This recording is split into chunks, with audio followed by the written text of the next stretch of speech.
네, 안녕하십니까. 장중구입니다. 전통에 대한 가치가 무시되거나 소홀히 여겨지는 요즘 같은 시국에 2012 월전미술관에서는 전통의 가치를 되새기는 전시 연구 교육을 지속적으로 계속해 왔습니다. 근데 이제 작년과 올해 같은 경우에는 코로나 상황으로 인해서 지속적인 어떤 교육이 어렵기 때문에 저희가 이제 이번에 그 온라인으로 어떤 전통 문화, 전통 미술을 전달해 드릴 수 있는 그런 기회를 준비를 했고요.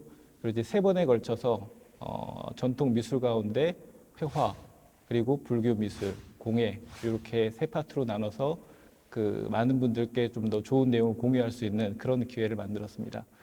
오늘은 그 첫 번째 시간이고요. 우리 전통 미술들 가운데의 대표적인 옛 그림들을 소개하는 그런 기회를 갖도록 하겠습니다. 사실 오늘 같은 경우에는 이제 전통 회화들 가운데에서 총 8점을 선정을 했습니다. 그래서 삼국시대의 대표적인 회화 작품인 고구려 고분벽화의 무용총 수렵도, 그리고 조선시대의 몽유도원도, 그리고 윤두서의 자화상, 겸재정선의 인왕제색도, 또 단원 김홍도의 단원 풍속도첩, 그리고 추사 김정희의 세안도, 그리고 대표적인 궁정회화인 1월 오봉도 명풍, 그리고 민간회화인 민화 까치호랑이까지 이렇게 8점을 이렇게 소개해드리는 그런 기회를 마련을 했습니다. 이제 제가 가장 먼저 이제 고구려 고분벽화 무용총 수렴도부터 좀 먼저 소개를 해드리도록 하겠습니다. 자, 일단 그 고분이라고 하는 말을 이제 흔히 사용을 합니다. 자, 이제 고분이라고 하는 것은 한자로 이제 우리가 뭐 흔히 쉽게 이야기하면 무덤이죠. 무덤인데 옛 무덤을 옛 고자 무덤 분자를 써서 고분이라고 하는 명칭으로 부르고 있습니다. 자, 근데 무덤이라고 하는 것은 굉장히 일반적으로 생각되긴 하지만 사실은 그 무덤이라고 하는 것이 이제 그냥 생겨난 것은 아니고 이제 결국에는 죽는다고 해서 삶이 끝나는 것이 아니라 죽은 이후에도 또 다른 세상, 사후 세계가 있다라고 하는 믿음에서 생겨나는 것이 이제 매장이라고 볼 수가 있겠습니다. 그래서 이제 결국에는 이 무덤이라고 하는 곳은 현재 삶 너머에서 시작되는 또 다른 삶을 위해서 죽은 사람이 머무는 공간이라고 이제 보시면 될 것 같습니다. 그래서 이제 결국에는 고대 사회에서 이제 사후 세계를 인식하면서 이제 그 사람을 위해서 성대하게 이제 꾸민 공간이 무덤이라고 볼 수가 있겠습니다. 그래서 이제 결국에는 많은 비용, 많은 인력을 들여서 이제 이 고분이라고 하는 공간을 만든 것도 결국에는 그런 이 사후 세계를 이제 의식하였기 때문이다라고 볼 수가 있겠습니다. 고구려에서 고분벽화는 그 4세기부터 고구려가 망하는 7세기경까지 대략 한 300년 정도 동안 이제 제작이 됐습니다. 자, 근데 이제 우리가 그 삼국시대 회화라고 했을 때 고구려 외에도 신라, 백제가 있긴 하지만 신라나 백제 같은 경우에는 고분벽화가 별로 남아있지 않습니다. 이제 그 이유는 그 고구려, 백제, 신라가 사실은 다 같이 후대처럼 비단이라든가 종이 위에 그려진 그런 그림이 있었겠지만 종이라든가 비단 위에 그려진 그림 같은 경우에는 내구성이 굉장히 좀 약하기 때문에 현재까지 전해지지 않는 것입니다. 그 대신에 이제 지하 세계에 남아있는 그 고분벽화 형태로 전해지고 있는 것이죠. 그런데 고구려 같은 경우에는 그 중국 북쪽, 중국 북방과 인접해 있기 때문에 중국 북방의 문화를 많이 받아들였고 그런 과정에서 중국 북방에서 그 성행하고 있었던 그 무덤을 꾸미고 그 무덤의 벽면을 그림으로 장식하는 그런 그 고분벽화를 중국으로부터 빠르게 받아들였던 것이죠. 근데 상대적으로 백제와 신라 같은 경우에는 그런 어떤 중국의 문화를 받아들이지 않았기 때문에 벽화가 남아있지 않은 이제 그런 결과를 초래하게 됐습니다.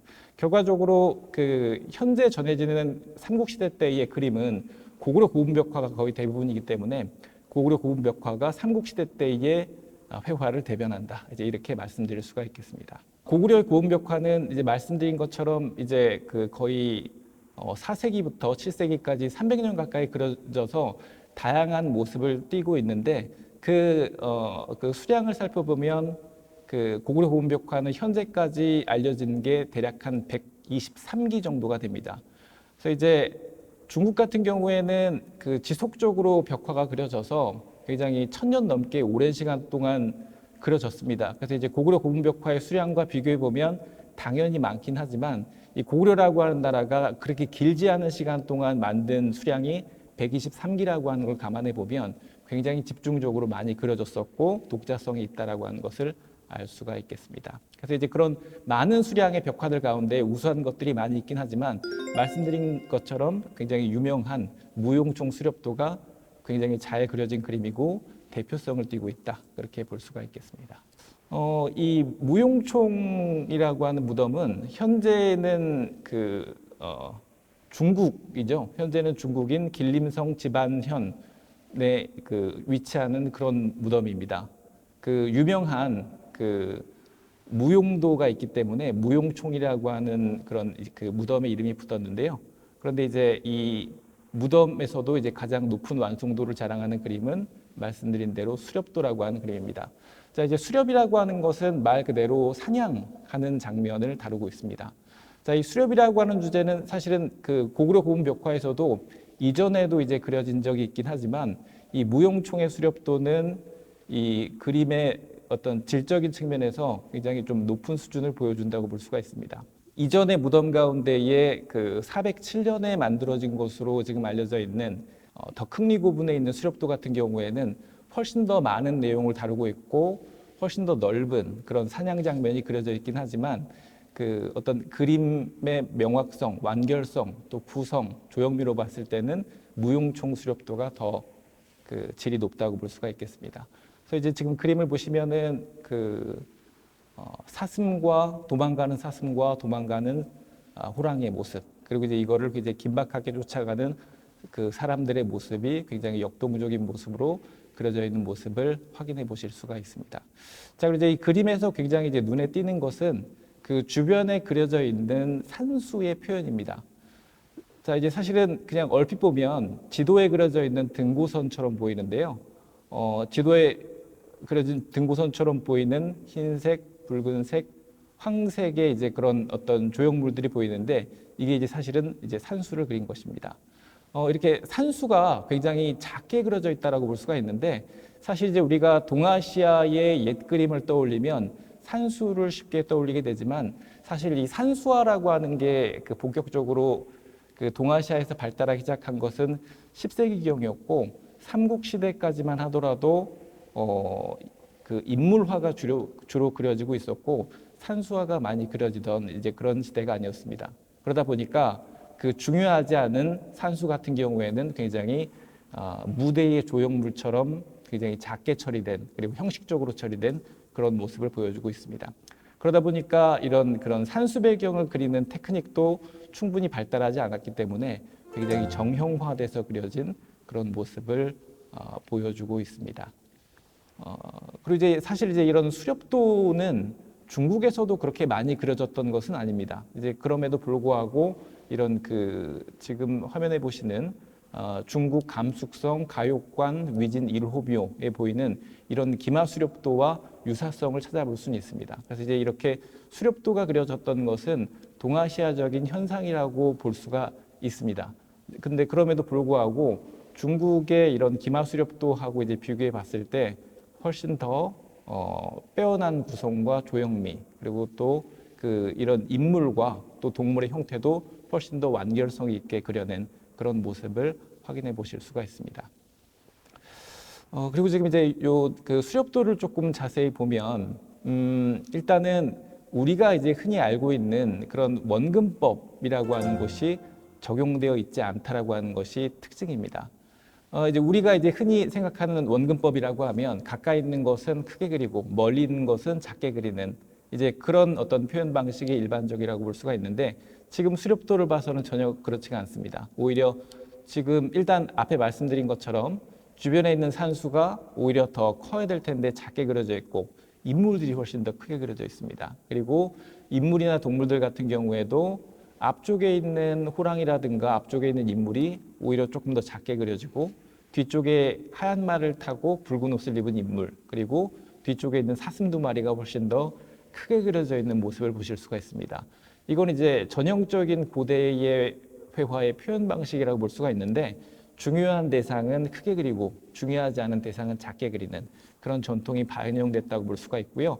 산수가 작게 그려진 것도 사실 이제 그런 맥락에서 이해해 보실 수가 있습니다. 자, 그래서 그런 측면에서 이 그림에서 누가 어떤 사람인가를 파악하는 것은 실질적으로 불가능하긴 하지만 그럼에도 불구하고 이 뒤쪽에 하얀 말을 타고 붉은 옷을 입은 사람이 크게 그려져 있기 때문에 더 중요한 인물이고 무덤의 주인공일 가능성이 있다. 이제 우리가 이렇게 추정해 볼 수가 있겠습니다.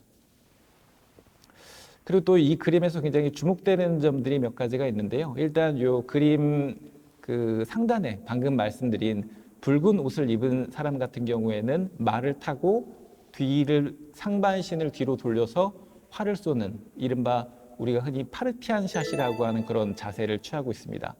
자, 이제 파르티안 샷이라고 하는 것은 고대 그 파르티아 왕국의 병사들이 이제 로마 군대와 싸울 때 이렇게 그 말 위에서 상반신을 돌려서 쏘는 데서 이제 기원했다라고 해서 파르티안 샷이라고 불리는 이제 그런 자세인데요. 사실 파르티안 샷이라고 하는 자세를 취하는 것도 어렵긴 하지만은 회화가 발달하는 단계에서 움직임을 효과적으로 그린다라고 하는 게 쉬운 일이 아닌데 그런 파르티안 샷이라고 하는 자세를 굉장히 효과적으로 잘 나타내고 있기 때문에 이 그림의 수준이 굉장히 높다. 또 그렇게 말씀드릴 수가 있고요.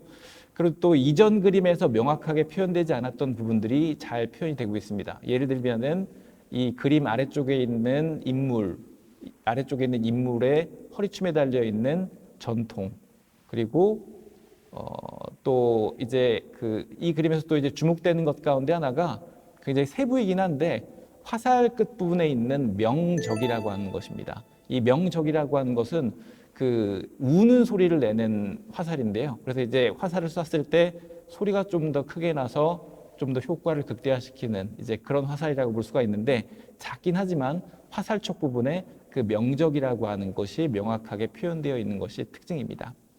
자, 그래서 이제 우리가 그 요즘 관점으로 이 무용총 수렵도를 보게 되면은 사실적으로 그려졌다라고 보기 어렵습니다. 사슴이라든가 인물 말들이 굉장히 어떻게 지금 시각으로 보면은 단순화가 돼서 표현됐다고 볼 수가 있지만 그럼에도 불구하고 이 그림이 약 1600여 년 전의 그림이라고 하는 것을 감안하고 이제 보게 되면은 굉장히 그 효과적으로 중요한 부분들, 중요한 어떤 내용들 그런 것들을 최대한 살려서 잘 그려졌다라고 하는 것을 알 수가 있습니다. 그리고 그림 가장 상단에 있는 지금 약간 음표처럼 보이기도 하는 것은 사실은 구름 문양입니다. 역시 이제 구름 문양이라고 하는 것도 굉장히 자연스럽게 그리기가 좀 어렵죠. 그래서 이제 이렇게 그 음표 같은 모양으로 구름을 그리고 이제 이쪽 부분이 이제 하늘이다라고 하는 것을 표현을 하고 있습니다. 그리고 또 이제 이 그림에는 또 나름대로의 거리감이 좀 반영이 되어 있는데요. 말씀드린 것처럼 지금 이제 산의 표현이 등고선처럼 되어 있긴 하지만 앞쪽부터 하얀색, 붉은색, 황색 이제 이렇게 전개가 됩니다. 이걸 이제 나름대로 이 그 황색, 붉은색, 흰색을 이용해서 거리감을 나타내려고 했었던 그런 이제 시도였던 걸로 그렇게 분석이 되어 있습니다. 자, 그리고 이제 지금 앞에 보시는 그림은 이 무용총 수렵도에 비해서 대략 한 그 반세기 정도 빨리 제작이 된 덕흥리 고분의 수렵도입니다. 자, 이 그림은 앞서도 말씀드렸던 그림인데 역시 같은 수렵을 그렸고 훨씬 더 많은 내용을 다루긴 했지만은 굉장히 좀 더 그 분방하고 거친 필지로 좀 그려졌는데요.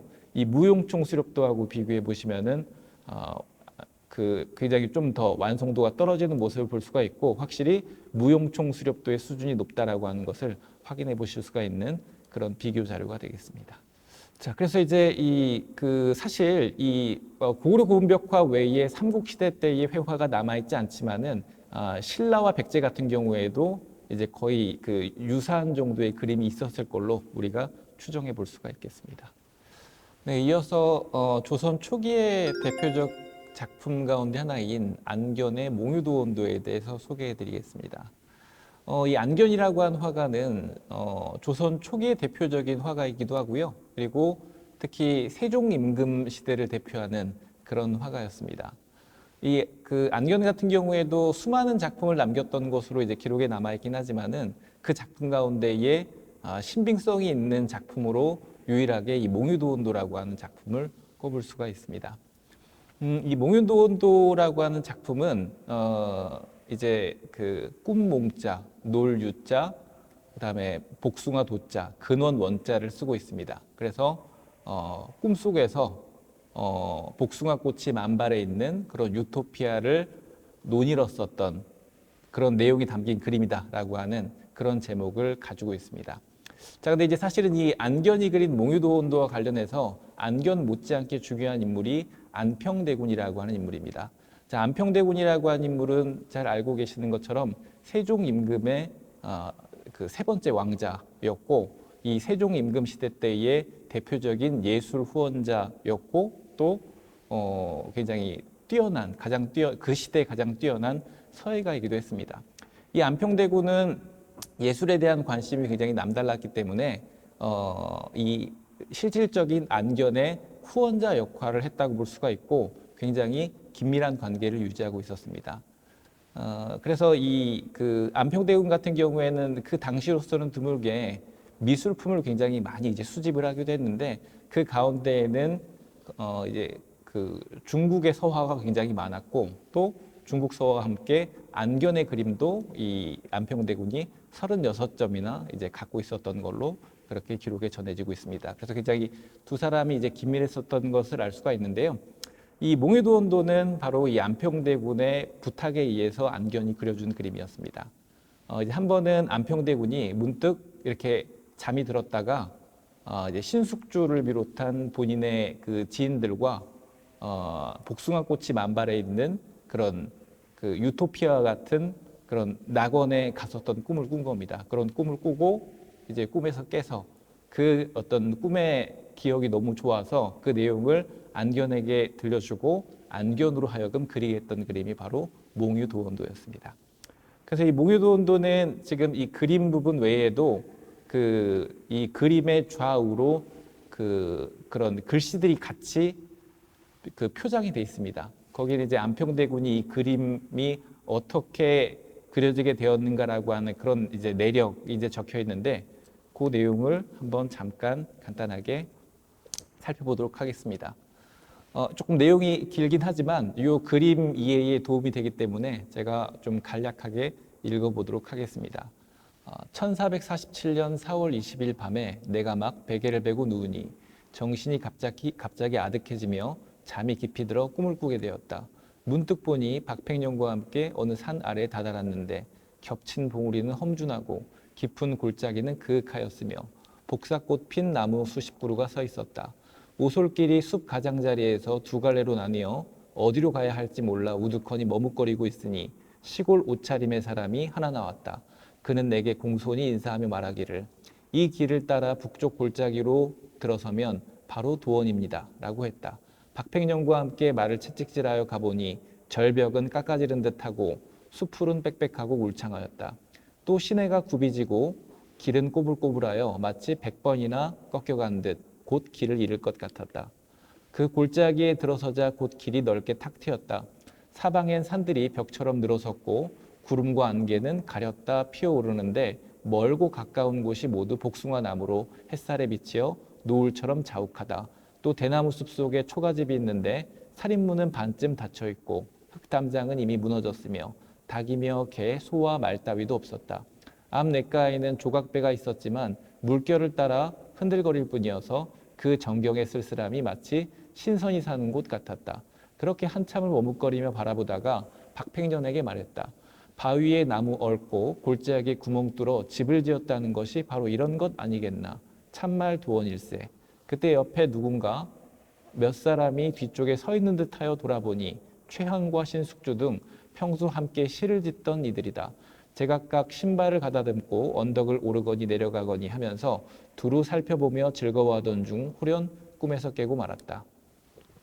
그리하여 안견에게 명하여 꿈을 그리게 했다. 다만 옛날부터 도원이라는 곳은 내가 알지 못하니 이 그림과 같은 것일는지는 모르겠다. 나중에 보는 사람들이 옛 그림을 구해서 내 꿈과 비교해 본다면 반드시 무어라 할 말이 있으리라. 꿈꾼 지 사흘째 되는 날 그림이 다 완성되었으므로 쓴다. 이렇게 그 안평대군이 내용을 남겨놨기 때문에 이 몽유도원도의 내력을 자세히 알 수 있습니다. 바로 이 몽유도원도는 그래서 이 안평대군의 꿈을 안견이 그린 그런 그림이 됩니다.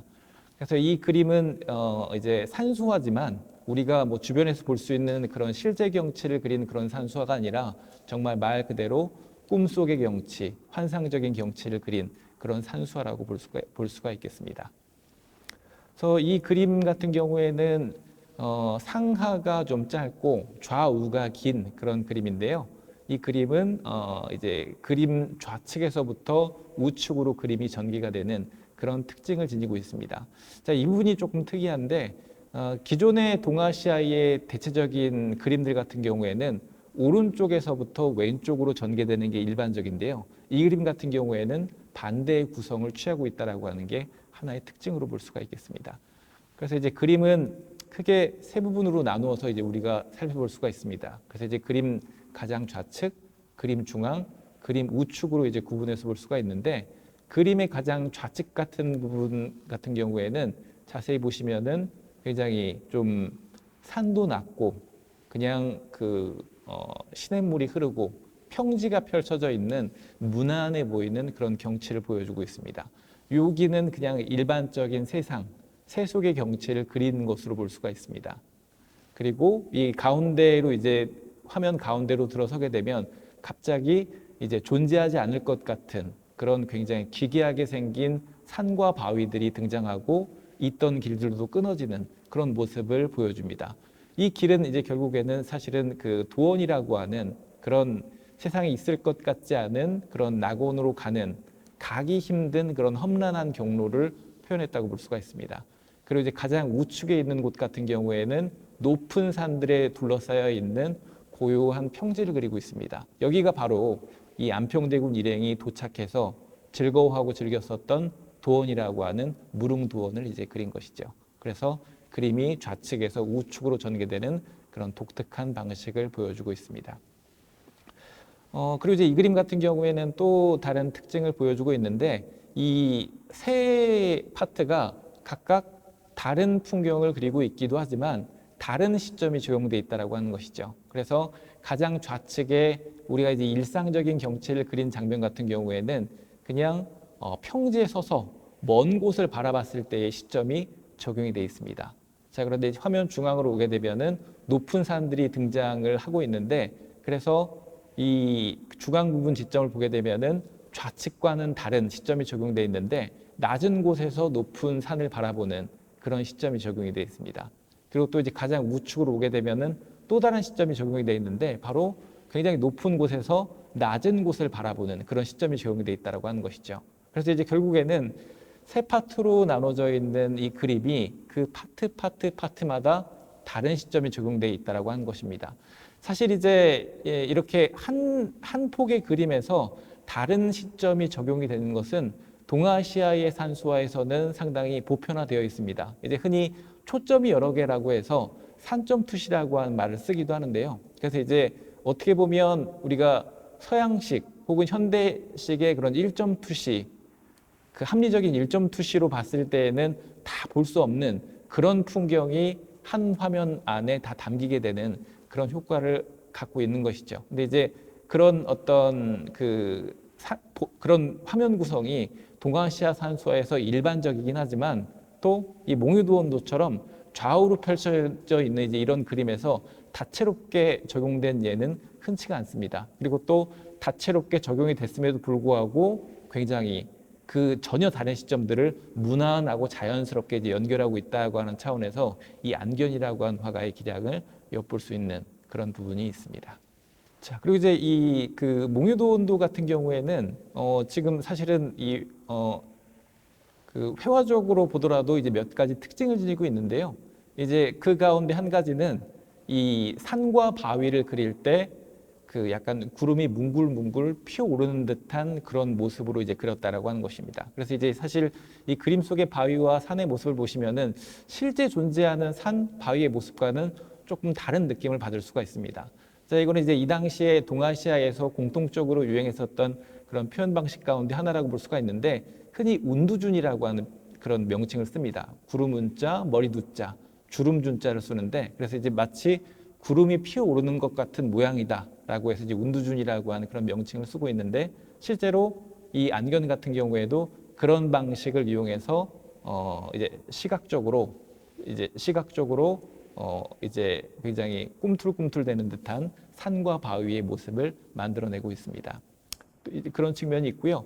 그리고 또 이 그 산과 바위를 그릴 때 입체감을 나타내기 위해서 취한 방법이 있는데, 그 산과 바위의 아랫부분과 중앙 부분은 밝게, 바깥 부분과 위쪽 부분은 어둡게 칠함으로써 산과 바위의 입체감을 얻는 이제 이런 방법을 사용을 하고 있습니다. 사실 이제 그 일종의 명암법이라고도 볼 수가 있는데, 근데 이것도 합리적이라고 볼 수는 없죠. 사실은 이제 빛을 받는 부분은 아래쪽보다는 위쪽이나 바깥쪽인 게 사실 이제 그 일반적이고 이제 사실은 적합한 것인데, 오히려 산과 바위의 안쪽과 아래쪽을 지금 밝게 처리하고 있기 때문에 정상적으로는 이제 우리가 그 서양의 그런 명암법이라고 하는 차원에서 보게 되면은 적합하지 않지만은, 이 당시에 동아시아에서는 나름대로 이런 돌과 바위, 풍경에 입체감을 부여하는 방법으로서 이런 방식을 채택을 했던 거고, 안견 같은 경우에도 이런 표현 방식을 적용해서 역시 완성도 높은 화면을 만들어냈던 겁니다. 그리고 또 화면의 거리감을 조성하기 위해서 이제 그 가까이 있는 바위와 산들은 조금 더 이제 뚜렷하게 진하게 그리고, 멀리 있는 산과 바위는 좀 더 흐릿하게 그리고, 또 산과 산 사이에는 안개를 배치해서 거리감을 조성하고 거리감을 표현하는 그런 표현 방식을 보여주고 있습니다. 그래서 이제 사실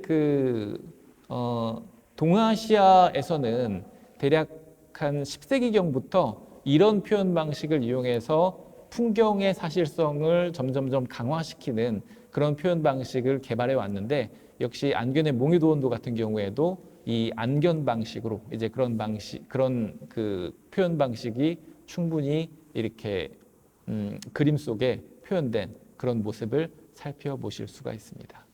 자, 그래서 이제 사실은 이런 그림의 원형이 된 것은 중국의 11세기에 활동한 그 곽희라고 하는 유명한 화가가 있습니다. 곽희가 그린 조춘도라고 하는 그림은 중국의 회화 가운데서도 굉장히 유명한 명화로 꼽히는데요. 이 조춘도에 제가 지금 방금 말씀드렸던 그런 그 산소의 특징들이 전부 다 적용이 되어 있고, 실질적으로 안견의 몽유도원도와도 통하는 부분이 있습니다. 그래서 이제 결국에는 이런 곽희의 조춘도라고 하는 그림이 안견 회화의 원형을 제공했다라고 볼 수가 있는 것이죠. 근데 굉장히 이 두 점의 그림은 시차가 있습니다. 안견의 몽유도원도는 1447년에 그려진 그림이고, 곽희의 조춘도라고 하는 그림은 1072년에 그려진 그림입니다. 그래서 굉장히 시차가 많이 나는데, 결국에는 직접적으로 영향관계가 있었다라기보다는 곽희로부터 비롯된 이제 이런 표현 방식이 후대에 많은 변화를 겪었고, 또 이제 이런 그림이 조선에도 이제 영향을 줬고, 이 안견이라고 하는 뛰어난 화가가 이것을 나름의 방식으로 체화시켰다. 그리고 더 높은 수준으로 이제 그 작품화했다. 이제 이렇게 이해를 해주시면 되겠습니다. 윤두서의 자화상에 대해서 소개해드리도록 하겠습니다. 이 윤두서라고 하는 인물은 조선시대 중후기에 걸쳐서 활동했었던 지식인 화가였습니다. 지식인이면서도 굉장히 다양한 그림을 잘 그렸습니다. 자, 보통 이제 우리가 흔히 이 문인 화가라고도 부르는 지식인 화가들 같은 경우에는 그림을 잘 그리는 경우라도 굉장히 세밀한 그림, 정교한 그림보다는 굉장히 느낌을 살린 산수화, 혹은 사군자화, 혹은 서예, 이런 것들에 뛰어났지, 정교한 필치의 그림, 세밀한 그림에는 좀 뛰어나지 않은 경우가 일반적이었는데요. 근데 윤두서 같은 경우에는 지식인이면서도 굉장히 세밀한 그림을 잘 그렸던 그런 인물이었습니다. 그래서 조선 중후기에 걸쳐서 활동하면서 여러 장르의 그림을 그렸고, 조선 후기 회화 전반에 있어서 굉장히 전체적으로 선구적인 역할을 했었던 중요한 인물이라고 볼 수가 있습니다. 자, 이 자화상이라고 하는 그림은 윤두서의 수많은 그림들 가운데서도 대표성을 띠는 독특한 그림이라고 볼 수가 있겠습니다. 자, 윤두서라고 하는 인물은 이제 이런 언급을 한 적이 있습니다. 그림의 성공 여부는 묘사 기법과 정신의 표현이 한 작품에서 균형을 맞추어 이루어지는 조화로움에 달려 있다라고 하는 이제 이런 언급을 한 바가 있는데요. 보통 그 지식인 화가들 같은 경우에는 정신적인 것을 강조하고 중요시한 적은 있지만 기법적인 측면을 강조하는 경우는 드뭅니다. 근데 윤두서라고 한 화가는 지식인이면서도 그런 정신적인 측면과 함께 또 기법적인 측면, 표현적인 측면도 강조했다는 차원에서 굉장히 의미가 있다, 선구적이다, 이제 그렇게 볼 수가 있겠습니다. 자, 윤두서의 자화상을 이제 한번 보시면요, 이제 빈 여백을 배경으로 얼굴만을 이렇게 포커스를 맞춰서 굉장히 세밀하게 그린 그런 그림에 해당이 됩니다. 이제 그 조선 시대에는 초상화가 굉장히 많이 그려졌습니다. 그래서 이제 초상화가 많이 그려졌기 때문에 초상화가 굉장히 많이 그려졌고, 그리고 초상화 같은 경우에는 다른 어떤 그림보다도 그림 속에 그려지는 대상 인물의 모습을 사실적으로 그려내는 것, 재현해내는 것이 사실 굉장히 중요합니다. 그러다 보니까 윤두서의 자화상 이전에도 사실적인 초상화들이 분명히 존재했습니다. 근데 이제 그럼에도 불구하고 윤두서라고 하는 인물은 그런 어떤 그 초상화에 있어서의 이 시기에 사실성을 한 단계 끌어올린 측면이 있고, 그리고 또 이 당시에 다른 사람들이 거의 그리지 않았던 화가가 자기 자신을 그린 자화상을 그렸다는 점에서 주목이 되는 그런 그림입니다. 자, 이제 이전의 초상화들을 보게 되면 얼굴을 그릴 때 얼굴에 이목구비를 그릴 때 사실은 윤곽선이 굉장히 뚜렷합니다. 그래서 이제 눈, 코, 입을 그릴 때 윤곽선이 도드라지기 때문에 사실 그렇게 얼굴이 사실적이라고 하는 느낌을 좀 잘 받지 않게 되는데, 윤두서 같은 경우에는 얼굴을 그릴 때 그런 윤곽선의 흔적을 상당히 약화시켰습니다. 그래서 이제 그 이목구비에 윤곽선이 들어가는 부분에 많은 붓질을 반복함으로써 윤곽선을 좀 뭉그러뜨려서 조금 더 사실적인 표현을 강화했고, 또 그늘진 부분에 그 적재적소에 채색을 가함으로써 얼굴에 입체감을 얻고 있습니다. 그래서 이 그림 속에 그려진 윤두서의 얼굴을 보시면은 이 윤두서라고 하는 인물이 지식인이면서도 굉장히 꼼꼼한 그런 그 표현 방식에 능했구나라고 하는 것을 아실 수가 있습니다. 그리고 역시 이제 이 그림 같은 경우에는 그 사실은 화가가 본인 자신의 모습을 그린다라고 하면 약간 미화할 법도 한데 윤두서는 그러지 않았습니다. 미화시키지 않고 있는 그대로를 그리려고 한 것 같습니다. 그래서 자세히 보면 그 이 콧구멍에 코털도 일부 삐져나와 있는 것도 이제 그려져 있고, 그리고 지금 이 그림 속 망건 안을 자세히 들여다보면은 이 윤두서라고 하는 인물이 대머리라고 하는 것도 알 수가 있습니다. 그래서 별로 과감 없이 이 윤두서라고 하는 인물이 자신의 모습을 세밀하게 그려낸 그런 모습을 살펴볼 수가 있습니다. 그리고 또 수염의 표현 같은 경우에도 굉장히 한 올 한 올을 세세한 필치를 이용해서 섬세하게 그려낸 그런 모습을 확인할 수가 있습니다. 자, 이 윤두서의 자화상과 관련해서 또 굉장히 주목되는 것 가운데 하나는 그 얼굴을 제외한 이 상반신 부분이 그려져 있지 않다라고 하는 것입니다. 그래서 이제 과거에는 이제 윤두서가 의도적으로 몸을 그리지 않는 것으로 보고 이런 부분을 더 굉장히 강렬하다, 표현적이다라고 해서 그 굉장히 강조했었던 그런 시절도 있었는데요. 사실 원래 그려져 있었던 그림에는 이 지금 사진에 보시는 것처럼 윤두서의 자화상에도 몸통 부분이 그려져 있었습니다. 이게 이제 사실은 그 목탄을 이용해서 이렇게 이제 목탄을 이용해서 옅게 그려졌고, 시간이 오래 흘러가는 과정에서 상당 부분 이게 지워져서 눈에 잘 보이지 않는 것이죠. 지금 보시는 사진은 이 엑스레이 촬영 결과를 이제 보고 계시는 겁니다. 그래서 엑스레이 촬영 결과 몸통을 원래는 그렸었다라고 하는 것을 알 수가 있습니다. 그리고 이제 원래는 귀도 그려지지 않아서 굉장히 강렬한 그림이다라고 이제 이야기를 했었는데, 이 지금 요 엑스레이 사진의 디테일을 보시면은 귀도 원래는 그려져 있던 것을 아실 수가 있죠. 자, 그리고 이제 윤두서의 자화상이 또 좀 더 주목되는 이유 가운데 한 가지는 앞에서도 말씀을 드렸는데 화가 스스로가 그린 자화상이라는 점 때문입니다. 사실 자화상이라고 하는 것이 현대에 와서는 그렇게 독특한 것이 아닌 게 됐습니다. 누구나 그릴 수 있고 쉽게 그리고, 그리고 또 화가들 같은 경우에는 누구나 자화상을 한 점씩은 그리기 마련입니다. 자, 근데 이제 이렇게 화가가 자화상을 그리는 것은 사실은 굉장히 근현대적인 그런 관념이고, 어떻게 보면 좀 서구적인 관념이라고 볼 수가 있습니다. 자, 이제 그 서양 같은 경우에는 르네상스 이래 화가의 신분이 예술가의 수준으로 굉장히 높아지기 시작했습니다. 이제 그러다 보니까는 화가들이 본인을 예술가로 인식을 하면서 스스로의 모습을 그리기 시작했습니다. 자부심에 따라서. 그러면서 서양 같은 경우에는 르네상스 이래 화가의 자화상이 많이 그려졌습니다. 근데 이제 상대적으로 동아시아 같은 경우는 조금 상황이 달랐습니다.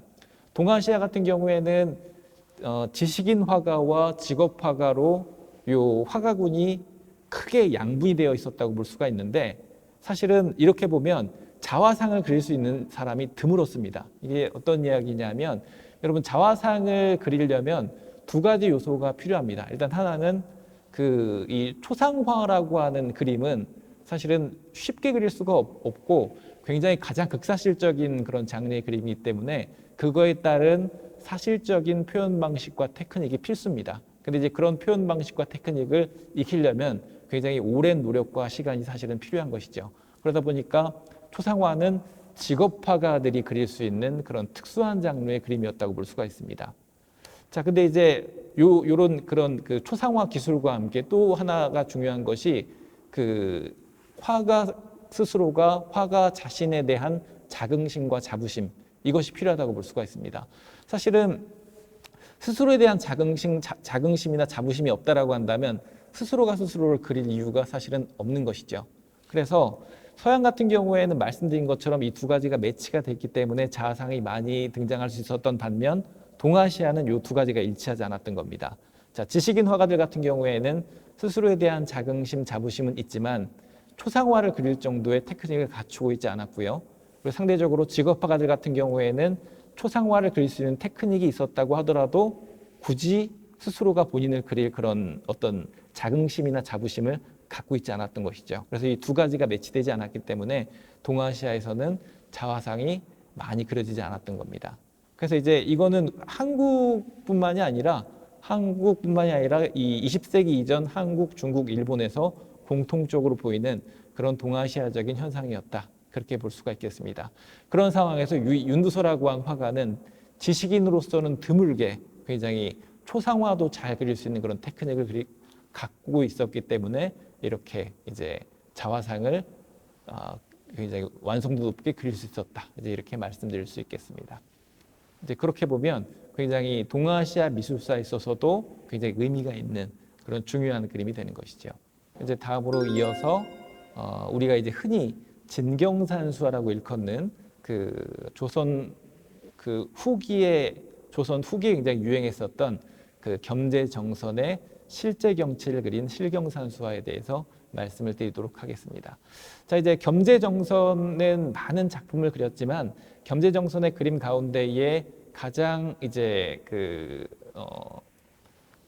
높은 완성도를 보여주는 것으로 꼽을 수 있는 작품이 바로 이제 인왕제색도라고 하는 그림입니다. 자, 이제 앞서도 산수화를 한 점 보셨죠? 안견이 그린 몽유도원도라고 하는 그림을 보셨는데, 그 그림은 말씀드린 것처럼 실제 경치가 아니라 이상향, 상상 속의 경치였습니다. 이제 우리가 그래서 흔히 관념산수화라고 하는 명칭을 쓰는데, 사실 20세기 이전 동아시아의 산수화를 보게 되면 실제 경치를 그린 실경산수화보다는 그런 상상 속의 경치를 그린 관념산수화가 주류를 이루었다, 대세였다고 볼 수가 있습니다. 자, 그런데 조선으로 치면 조선 후기를 기점으로 해서 실경산수화가 점점 이제 두각을 나타내면서 이제 비중이 커지기 시작하는데, 그런 과정에서 중요한 역할을 했던 인물이 바로 겸재정선이었습니다. 자, 근데 이렇게 겸재정선이 이제 실경산수화로 두각을 나타내게 된 데는 정선이라고 하는 화가 본인이 뛰어난 점도 있지만 동아시아적인 변화를 좀 고려할 필요가 있습니다. 자, 이제 사실은 이 실제 경치를 그린 실경산수화가 유행한 것도 이 조선만의 특징은 아니었고요. 16세기, 17세기, 18세기에 걸친 동아시아적인 어떤 변화의 일환이었다고 볼 수가 있습니다. 이 시기를 기점으로 해서 중국의 명나라, 그 다음에 조선, 일본 이곳에서 그 여행의 붐이 일었습니다. 여행이 유행하기 시작했고 그런 여행의 유행에 따라서 사람들이 여행지에 가서 시를 짓고 그림을 그리고 그리고 이제 그 그림과 시를 가지고 이 지식인들이 이야기를 나누고 그 간평 활동을 하는 그런 어떤 풍조가 생겨나기 시작했던 것이죠. 그래서 이제 이 무렵에 그 관광지로 떠오르게 됐던 것이 중국의 황산, 우리나라 한국의 금강산, 일본의 후지산과 같은 산들이었습니다. 그런 과정 속에서 실경산수인 황산도, 그리고 금강산도, 그리고 후지산도 이런 그림들이 많이 그려지고 감상되기 시작했던 것이죠. 그런데 이제 조선 같은 경우에는 바로 이제 그런 그 금강산 그림을 비롯한 실경산수화를 본격적으로 그리고 또 독자적으로 자기화해서 그리면서 각광을 받았던 인물이 바로 겸재정선이었던 겁니다. 근데 이제 사실은 그 한국에서도 조선에서도 그러면 겸재정선 이전에는 실경산수화가 그려지지 않았느냐라고 하면은 그렇지는 않습니다. 그 이전에도 실경산수화가 있긴 있었습니다. 예를 들면 기록적인 성격을 띤 그런 그림들, 그리고 지도와 같은 그림들의 실경산수화가 일정 부분 담긴 그림들이 이전에도 존재하긴 했습니다. 그럼에도 불구하고 이제 그런 그림들 같은 경우에는 예술적인 차원의 감상적인 그림이었다라기보다는 굉장히 좀 기능성을 갖춘 실용적인 성향이 강했습니다. 실용적인 그런 측면에서 실제 경치가 화폭에 담겼던 것이죠. 그런데 이제 겸재정선 같은 경우에는 보다 더 감상적 차원에서 예술적 차원에서 실제 경치를 이제 다루게 됐던 것이죠. 그래서 이제 한국에서 조선 후기에 그 실경산수화가 유행하고 그 가운데에서 금강산도가 각광을 받았던 것도 이런 상황 속에서였고요. 바로 겸재정선이 그린 유명한 금강전도와 같은 그림도 그런 배경에서 등장했던 그림이다. 이제 이렇게 말씀드릴 수가 있겠습니다. 자, 그래서 이 겸재정선이 좀 젊은 시절, 중년 시절, 장년 시절에는 전국 방방곡곡을 다니면서 전국의 실경을 많이 그렸습니다. 그 중에 물론 금강산이 가장 중요하긴 했습니다.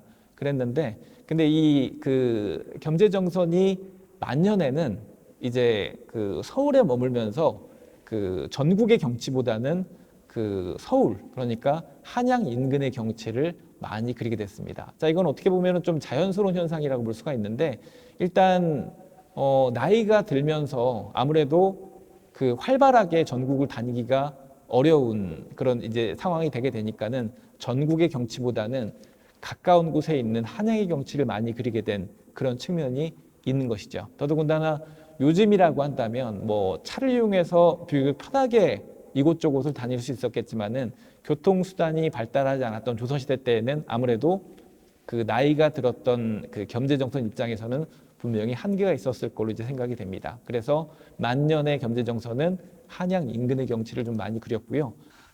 지금 이 인왕지색도는 그림 제목에서 볼 수 있는 것처럼 인왕산 근방의 경치를 그린 것이고요. 제색이라고 하는 것은 비가 온 이후에 맑게 개인 그런 경치를 의미합니다. 그래서 인왕산 근방에 비가 온 직후에 맑고 깨끗하게 개인 그런 경치를 이제 그린 것으로 이제 볼 수가 있겠습니다. 그리고 이 겸재정선 같은 경우에는 만년의 집이 인왕산 근방에 있었습니다. 그래서 지금 이 경치는 그 겸재정선의 자택 주변의 경치를 그린 것으로 이제 그렇게 추정해 볼 수가 있겠습니다. 겸재정선 같은 경우에는 과거 그림들 가운데에는 이제 꼼꼼한 필치를 사용해서 비교적 세밀하게 그린 그런 산수화들도 이제 많이 있었는데 이제 그 후기로 갈수록 말년으로 갈수록 훨씬 더 요점적인 붓질 그리고 이제 생략적인 화면을 통해서 이렇게 화면 풍경을 이제 그려내는 그런 특징을 보여주고 있는데 이 인왕제색도 같은 경우에 꽤 커다란 사이즈의 그림에도 불구하고 그런 특징이 반영이 되어 있습니다. 색을 쓰지 않고 먹을 중점적으로 활용해서 인왕산과 근방의 경치를 그렸고요. 그리고 또 이 비온 이후의 이제 경치라고 하는 그런 어떤 이제 이런 내용에 맞춰서 먹의 어떤 농담을 적극적으로 활용하고 또 그려진 부분과 함께 그려지지 않은 부분, 안개가 있는 부분을 적절하게 효과적으로 이제 조화를 시킴으로써 인왕산 앞에 경치를 이제 잘 그려낸 그런 모습을 확인해 보실 수가 있습니다. 자, 이렇게 해서 제가 겸재정선의 인왕지 해석도를 좀 소개를 해드렸고요. 또 다음으로 이제 그 조선 후기의 이제 중요한 장르 가운데 하나인 풍속화의 한 사례로 단원풍속도첩이라고 하는 그림을 소개해 드리도록 하겠습니다. 풍속화라고 하는 장르에 대해서 좀 먼저 간단하게 말씀을 드리면, 자, 이제 풍속화라고 하는 장르는 말 그대로 풍속, 일상생활의 모습을 화폭 안에 담아낸 그림으로 그렇게 이해하시면 되겠습니다. 자, 그리고 이제 풍속화라고 하는 것은 조금 몇 가지 성격으로 구분해서 생각해 볼 수가 있는데, 일단 그 풍속화라고 하는 것이 이제 그려지게 된 하나의 계기 가운데 하나는 그 국왕이 백성들의 삶을 일일이 알기가 좀 어렵고 또 그거를 일일이 보기도 좀 힘든 부분이 있기 때문에 풍속화라고 하는 그림을 통해서 백성들의 삶을 좀 보려고 하는 그런 의도가 애초에 있었던 것이 풍속화였습니다. 그런 실질적인 측면이 있고, 그리고 또 그런 그림을 통해서 만약에 본인이 통치를 잘하고 있다면, 그리고 그런 통치가 잘 된 모습이 풍속화 속에 담겨 있다면, 내가 정치를 잘 하고 있구나, 태평성대구나 라고 하는 어떤 그런 느낌을 받을 수도 있는 그림이 풍속화였습니다. 자, 그리고 또 이 풍속화라고 하는 것은 외국 사신의 요청에 의해서 조선시대 때에는 그려지는 경우도 많았습니다. 자, 이제 외국 같은 경우에는 조선의 그런 사람들, 백성들이 어떻게 사는가가 관심 대상이고 궁금할 수가 있었겠죠. 그래서 특히 청나라 사신이 왔을 경우에는 거의 자동으로 그려서 이렇게 그 청나라 사신에게 주고 청나라 사신이 가져가는 일종의 이제 그런 관행이 있기도 했습니다. 그리고 또 이 풍속화라고 하는 장르는 이 조선 후기 입장에서 보면은 17, 18, 19세기를 거치면서 점점 어떤 시기적으로 근대가 가까워지기 때문에 실용적인 사고 속에서 어떤 그 옛날 이야기 혹은 눈으로 확인할 수 없는 그런 이야기 내용, 그런 것들보다는 주변에서 확인할 수 있는 내용을 그리는 그런 풍조 속에서 마치 산수화에서 상상 속의 경치 대신 실제 경치를 그린 실경산수화가 등장했던 것처럼 풍속화에서도 이제 그 인물화에서도 그런 그 상상 속의 인물보다는 주변에서 볼 수 있는 것을 그리는 어떤 그런 풍조가 점점 본격화되면서 풍속화가 등장한 그런 측면도 있었습니다.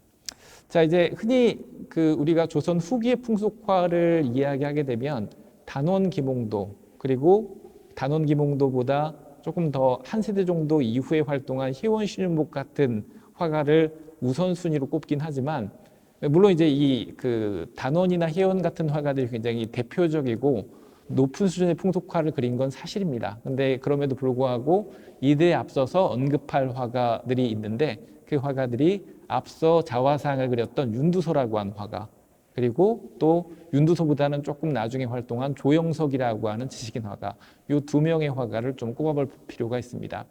자, 말씀드렸던 것처럼 이 윤두소라고 하는 인물은 자화상도 그렸고 또 굉장히 다양한 그림을 그렸는데, 그런 그림들 가운데 역시 풍속화가 있었습니다. 그래서 지금 화면에 보시는 것처럼 윤두소라고 하는 화가는 지식인이고 신분이 높은 사람임에도 불구하고 그 신분이 낮은 사람이 발가락을 다 내놓고 집신을 삼고 있는 모습을 회화의 주제로 다뤘습니다. 전혀 고상하지 않은 그런 장면이죠. 이제 그 현대적인 관점에서 보면 노동하는 모습을 다룰 수도 있지 않느냐라고 할 수 있지만, 조선시대 20세기 이전의 관점으로 보면 사실은 노동하는 모습은 고상한 모습이라고 할 수가 없고, 그런 장면이 회화의 관심 주제가 되기가 사실은 어려웠던 것이죠. 그런데 이 윤두소라고 하는 인물은 굉장히 어떻게 보면 깨어있는 사고를 하는 지식인이었다고 볼 수가 있고, 그러다 보니까 노동을 하는 주변의 모습을 굉장히 나름대로 세밀한 관찰력에 의해서, 세밀한 필치에 의해서 담아낸 그런 모습을 보여주고 있습니다. 근데 이제 이 윤두서 같은 경우에는 그래서 풍속화라고 하는 장르에 있어서 굉장히 선구적인 성격을 띠긴 하지만, 그림이 그려진 표현 방식을 보게 되면 사실은 상당히 좀 고상합니다. 그래서 그림이 그려진 배경을 보시게 되면 이 그림 속 인물이 발가락을 내놓고 집신을 삼고 있긴 하지만 그려져 있는 풍경을 보면 노동에는 적합한 풍경이 아닙니다. 굉장히 깊은 산속 같은 넝쿨도 늘어뜨려져 있고 뒤쪽에 절벽도 있고 앞쪽에는 바위도 배치되어 있는 깊은 산속 같은 느낌을 주고 있어요. 그래서 어떻게 보면 집신을 삼는 노동과는 약간 성격이 맞지 않는 것 같은 그런 느낌을 주고 있습니다. 자, 이거는 기존에 인물화를 그리던 어떤 그런 관습 속에서 이 윤두서라고 한 화가가 노동하는 장면을 그리다 보니까는 기존의 관습이 풍속화와 섞인 그런 모습을 보여주는 것이라고 볼 수가 있습니다. 윤두서가 선구적으로 풍속화를 개척했었던 이런 양상을 이어받아서 풍속화를 조금 더 풍속화답게 만든 인물이 바로 조영석이라고 한 인물입니다. 이 조영석이라고 한 인물도 말씀드린 것처럼 지식인 화가였는데요. 지식인 화가이면서도 윤두서와 마찬가지로 현실에 많은 관심을 갖고 그런 주변에 노동하는 모습을 이렇게 화폭에 담아냈습니다. 지금 화면에 보시는 그림은 말증박기라고 하는 그림인데 말을 나무에 묶어놓고 편자를 받고 있는 두 명의 인물의 모습을 다루고 있습니다. 집신을 삼는 모습을 다소 고상하게 다루었던 윤두서에 비해서 조영석 같은 경우에는 노동 현장의 모습이 비교적 잘 전달될 수 있도록 이제 화면에 담았다고 볼 수가 있고요. 그리고 이 말증박기 위쪽에 조영석은 이런 문구를 스스로 써 넣었습니다. 물체를 잘 그리려면 남이 그린 것을 그대로 모방하는 것을 부끄럽게 여기고 살아 움직이는 것을 그려야 한다라고 해서 굉장히 현실을 중요시하는 그리고 눈에 보이는 것을 가급적 그대로 그리려고 하는 조영석의 깨어있는 태도를 엿볼 수 있는 그런 그림입니다. 자, 그래서 이제 이런 단원기몽도에 앞서서 이런 윤두서, 조영석 같은 지식인 화가의 이런 어떤 선구적인 그런 업적이 있었기 때문에 기몽도도 이제 풍속화를 잘 그릴 수 있었다. 이제 이렇게 볼 수가 있겠습니다. 자, 김홍도라고 한 화가는 너무 유명합니다. 국민화가라고 할 수 있을 정도로 굉장히 유명한 화가인데, 김홍도는 사실 풍속화가 굉장히 유명하긴 하지만 사실은 굉장히 다재다능한 화가였습니다.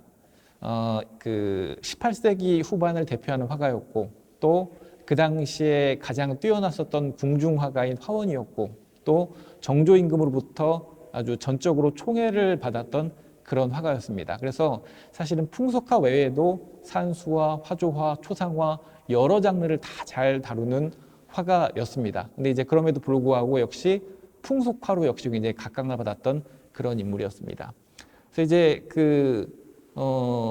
김홍도에게 그림을 가르쳐 주기도 했었고 또 일종의 멘토 역할을 했었던 조선 후기의 또 다른 지식인 화가로 표암강세황이라는 인물이 있습니다. 표암강세황 같은 경우에는 단원기몽도의 풍속화에 대해서 이제 이렇게 언급한 바가 있습니다. 조선시대 400년 만에 놀랄만한 솜씨로 풍속화에 더욱 뛰어나서 그림을 그릴 때마다 구경꾼들이 손뼉을 치면서 신기하다고 부르짖는다 라고 하는 이런 언급이 있을 정도로 굉장히 풍속화에 뛰어난 면모를 갖고 있었던 인물이 바로 단원 김홍도였습니다. 이 김홍도의 풍속화도 여러 작품들이 남아있는데 그 가운데 대표적으로 언급되는 그림이 단원 풍속도첩이라고 하는 화첩 그림입니다. 자, 화첩이라고 하는 그림은 다른 그림들과는 형식이나 감상 방법이 좀 많이 다른데요. 이제 다른 그림들과는 다르게 한 폭으로 되어 있는 그림이 아니라 화첩이라고 하는 것은 현대로 치면은 책이나 앨범 형태에 상당하는 그런 그림이라고 볼 수가 있습니다. 그래서 이 단원풍속도첩이라고 하는 요 화첩 안에는 총 25점의 그림이 들어가 있습니다. 그래서 한 점의 그림 사이즈가 대략 한 높이 39, 좌우폭 26cm 정도 되는 크지 않은 그림 사이즈를 갖고 있고요. 익히 알고 계시는 씨름, 서당, 무동 그런 단원기몽도의 유명한 풍속화들이 다 이 단원풍속도첩 안에 포함이 되어 있습니다. 그래서 이렇게 그림책처럼 넘기면서 볼 수 있는 그런 형식을 지니고 있습니다. 자, 이제 이 그림을 이제, 보시면은 역시 윤두서나 조영석이 그렸었던 그런 그림들과 마찬가지로 이 조선시대 당시에 서민들의 일상생활 속의 모습, 노동 장면, 이런 여러 가지 모습들을 다루고 있습니다. 그 장면 가운데에 유명한 씨름과 서당 장면, 이 두 장면을 좀 살펴보도록 하겠습니다. 자, 먼저 화면에 보시는 장면은 뭐 너무 유명한 단원풍속도첩 속 서당이라고 하는 그림입니다. 자, 하얗게 비어있는 배경 속에 서당 장면이 그려져 있습니다. 화면 우측 상단에는 훈장 선생님이 위치하고 있고, 그리고 이제 좌우로 아이들이 이렇게 앉아서 공부를 하고 있는 그런 모습을 살펴볼 수가 있습니다.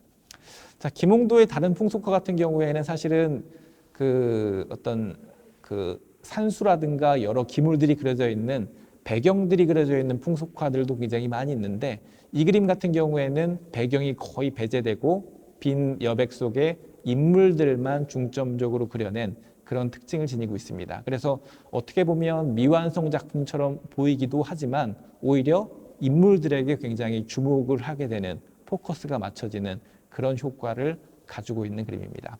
그리고 이제 김홍도 같은 경우에는 이 여러 장면 속에서 여러 가지의 다양한 구도를 적용을 하고 있습니다. 예를 들면 이 서당 장면 같은 경우에는 사선 구도, 어떤 그림은 원형 구도, 또 어떤 그림 같은 경우에는 X선 구도, 그렇게 그림의 주제, 각각의 그림의 주제에 적합한 구도를 적재적소에 활용해서 그림의 내용, 그림의 주제를 아주 선명하게 드러내는 그런 면모를 보여주고 있습니다. 그래서 이 단원 김홍도의 굉장히 어떤 이제 이런 조형 감각이 굉장히 탁월했었구나라고 하는 것을 엿볼 수 있는 그런 부분입니다. 이 김홍도의 이 풍속화를 보면 또 굉장히 특징적인 부분 가운데 하나는 인물들이나 기물을 그렇게 세밀하게 그리지 않았다는 겁니다.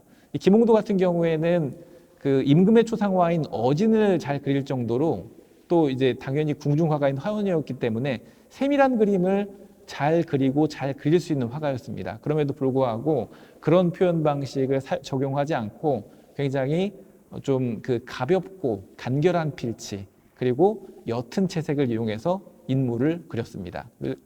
그리고 이제 인물을 그릴 때도 인물들 한 명 한 명을 세밀하고 자세하게 그리기보다는 굉장히 특징적인 표정, 특징적인 자세, 특징적인 복식, 이런 것들만 요점적으로 포착을 해서 그려냈습니다. 자, 이제 그러다 보니까는 약간 만화가도 같은 그런 느낌을 주지만, 그런 면 때문에 역설적으로 그림의 주제가 훨씬 더 눈에 잘 들어오는 그런 효과를 보여주고 있습니다. 그래서 굉장히 전체적으로 좀 해학적인 그런 특징을 지니고 있다고 볼 수가 있죠.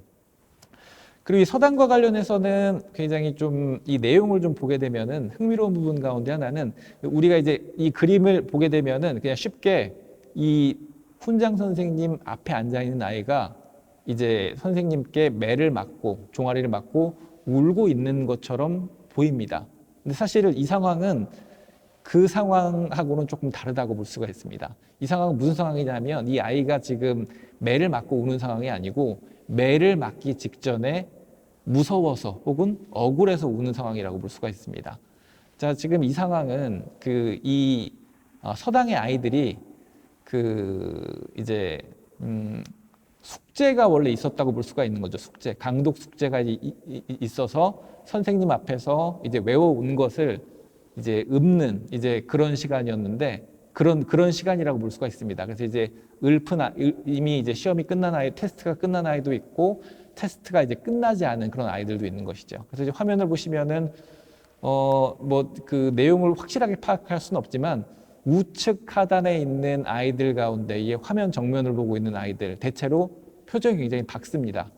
그리고 이제 책을 더 이상 보고 있지 않아요. 그래서 얘네들은 테스트가 끝나서 굉장히 가벼운 마음으로 다른 친구들을 보고 있는 그런 아이들이라고 볼 수가 있고, 그리고 상대적으로 그림 좌측 상단에 있는 아이들, 얘네들은 지금 열심히 책을 다시 들여다보고 있습니다. 얘네들은 이제 테스트를 곧 해야 되는 아이들인 거죠. 그래서 이런 상황을 굉장히 잘 드러내 보여주고 있다고 하는 것이죠. 근데 말씀드린 것처럼 이 훈장 선생님 앞에 앉아 있는 이 아이는 이제 외워오지를 못한 겁니다. 그래서 이제 그 맞은 상황이 아니라 이제 앞으로 맞을 매에 두려워서 이렇게 울음을 울고 있는 그런 상황인 거죠. 그래서 종아리를 막 거두려고 하는 그런 모습을 그려냈습니다. 자, 그래서 이제 우리가 이렇게 그림을 통해서 굉장히 오래전의 그림이고 기록이 딸려 있지 않음에도 이런 내용을 유추할 수 있다는 거, 이제 유추할 수 있도록 내용을 그렸다는 것, 이제 이런 것이 이 김홍도라고 한 화가의 어떤 그런 조형 감각을 잘 보여주고 있다. 이제 이렇게 볼 수가 있겠습니다. 자, 그래서 다음으로 또 이 그 단원 풍속도첩에서 유명한 장면은 바로 이제 이 씨름이라고 하는 장면입니다. 자, 이 씨름이라고 하는 장면 같은 경우에는 앞서 보셨던 서당 장면 같은 경우에는 사선 구도를 이용했는데 이 그림은 역시 주제를 선명하게 부각시키기 위해서 원형 혹은 마름 목골에 가까운 구도를 적용을 하고 있습니다. 당연히 이제 씨름 같은 경우에는 씨름을 하는 두 명이 굉장히 이 그림에서 주목이 되는 요소이기 때문에 원형 구도 혹은 마름 구도를 이용해서 그 한가운데에 씨름을 하는 두 사람을 배치하고 나머지 이제 주변으로 구경꾼들의 모습을 배치를 했습니다. 자, 그리고 지금 이 그림 가운데에 씨름을 하고 있는 이 두 명의 모습을 보면 이 장면도 이제 그 보는 분마다 약간 다르게 볼 수가 있습니다. 그래서 이제 흔히 이 장면 같은 경우에는 지금 이 화면에서 등을 보이고 있는 사람, 이 사람이 막 이제 그 씨름에서 질 것 같은 그런 어떤 좀 느낌을 주지만 사실은 이게 지금 들배지기를 하고 있는 장면으로 볼 수가 있습니다. 그래서 사실은 등을 지고 있는 사람이 이 맞은편에 있는 사람을 들배지기 해서 막 넘기려고 하는 그 찰나를 보여주고 있는 것이죠. 그래서 지금 이 화면에 보면은 화면 우측 하단의 인물들 같은 경우에는 입을 쩍 벌리고 있습니다. 곧 넘어가겠네라고 하면서 약간 탄성을 지르는 그런 모습을 그린 것으로 생각이 됩니다. 그래서 역시 이런 굉장히 어떻게 보면은 작지만 미묘한 부분들을 잘 포착해서 이제 그려냈다는 점에서 김홍도 그런 어떤 특유의 그런 조형 의식을 우리가 느껴볼 수가 있습니다. 역시 이제 이 장면 같은 경우에도 배경을 전혀 그리지 않았습니다. 그래서 미완성 작품처럼 보이는 측면이 있지만 그럼에도 불구하고 오히려 역설적으로 굉장히 그림의 인물들에게 초점을 맞추게 되는 그런 효과가 있습니다. 네, 단원 김홍도의 이 단원 풍속 도첩에는 지금 말씀드린 씨름이나 또 서당 장면과 같은 이 당시 서민들의 풍속을 다루고 있는 장면이 요 두 장면 외에도 빨래터를 비롯해서 이제 23장면 정도가 더 이제 보실 수가 있는데 역시 다 유사한 이런 표현 방식과 내용을 이제 다루고 있습니다. 이제 다음으로 이제 추사 김정희의 세한도에 대해서 말씀드리도록 하겠습니다. 자, 이제 우리가 조선 시대 회화를 언급하는데 빼놓을 수 없는 것 가운데 하나가 문인화라고 하는 것입니다. 자, 이제 문인화라고 하는 것은 결국에는 지식인에 의한 그런 그림이고 지식인들이 그린 그림으로서 이제 대상을 사실적으로 담아낸다라기보다는 그리는 사람의 지성과 감성, 생각을 담아낸다라고 하는 목표를 가지고 있었던 것이 문인화라고 하는 그림입니다. 그래서 이제 조선 시대 후기에도 그런 문인화가와 문인화가 많이 그려졌었는데 그런 어떤 화가들과 그림을 대표하는 그림으로 꼽을 수 있는 것이 바로 추사 김정희의 세한도라고 하는 그림입니다.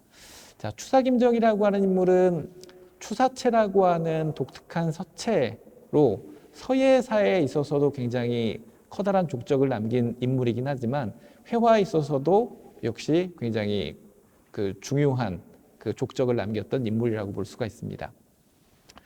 자, 이 세한도라고 하는 그림은 이 김정희 개인과 굉장히 김정희 개인의 어떤 삶과 밀접한 관련을 맺고 있는 그림이라고 볼 수가 있습니다. 자, 이 추사 김정희라고 하는 인물은 굉장히 어떤 인생의 행로가 좀 복잡 다단했던 인물이라고 볼 수가 있는데 고위 관직에 있다가 또 유배를 당했다가 다시 고위 관직으로 회복이 됐다가 다시 유배를 갔다가 이제 이런 어떤 경로를 좀 반복했었던 좀 복잡다단한 어떻게 보면 좀 기구하기도 했었던 삶을 살았던 그런 인물이었습니다. 이 세한도라고 하는 그림은 이 추사 김정희가 제주도에 유배되었던 시절, 그런 그 당시의 생애와 관련되어 있는 그림입니다. 자, 근데 이제 어떤 사람이 굉장히 우리가 이제 흔히 속된 말로 잘 나가게 되면 그 잘 나가는 사람과 잘 지내고 싶어 하는 것이 인지상정입니다, 사실은. 자, 그런데 추사 김정희도 고위관직에 있을 때, 잘 나갈 때는 당연히 그랬습니다. 자, 그런데 추사 김정희가 제주도로 이제 유배를 갔을 때, 이제 유배를 가게 되면은 상황이 달라지게 되는 것이죠. 그래서 이제 더 이상 아무도 추사 김정희를 잘 돌보지 않는 그런 때에 이전과 다름없이 추사 김정희에게 잘했던 인물이 있었습니다. 바로 이상적이라고 하는 그 당시에 역관이었던 역관이기도 했었던 추사 김정희의 제자였는데요. 이 이상적이라고 하는 인물은 추사 김정희가 제주도에 유배가 있었던 그런 시절에도 이전과 다름없이 변함없이 잘했다는 겁니다. 그리고 무엇보다도 추사 김정희가 굉장히 보고 싶어 했었던 그런 중국 책들을 그런 귀한 중국 책들을 구해서 김정희를 위해서 이렇게 보내줬었던 인물이 이상적이었습니다.